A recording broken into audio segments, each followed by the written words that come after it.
дар ноҳияи восеъ барои дар сатҳи баланд ба роҳ мондани фаъолияти ташкилотҳои ибтидоии иттифоқҳои касабаи соҳаи маориф онҳо бо муҳри нав таъмин карда шуданд. бо мақсади риояи талаботҳои кодекси меҳнати ҷумҳурии тоҷикистон оиди коллективҳои меҳнатӣ ва шарикии иҷтимоӣ дар соҳаи меҳнат тартиби бастани созишнома ва шартномаи коллективӣ дар муассисаҳои маориф дар ноҳияи восеъ бо иштироки роҳбарони ташкилотҳои ибтидоии иттифоқи касабаи таҳсилоти умумии ноҳия ҳамоиши ҳуқуқӣ оиди иҷрои талаботҳои кодекси меҳнати ҷумҳурии тоҷикистон доир гардид. дар ин ҳамоиш моҳияти тағйири иловаҳо ба кодекси меҳнати ҷумҳурии тоҷикистон, тағйири иловаҳо ба қонуни ҷумҳурии тоҷикистон дар бораи маориф таҳлилу баррасӣ карда шуда ба саҳми иштирокчиён расонида шуданд. таъкид карда шуд ки муваффақияти ташкилотҳои иттифоқҳои касаба ва фаъолияти пурмаҳсули роҳбарони он вобастагии калон дорад.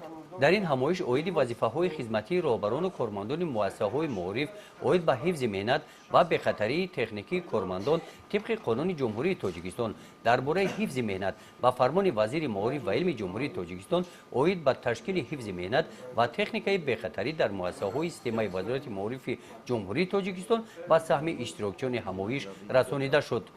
гузориши хоҷа назриф, худойназар зуҳуров аз ноҳияи восеъ барои барномаи иттилооти навид.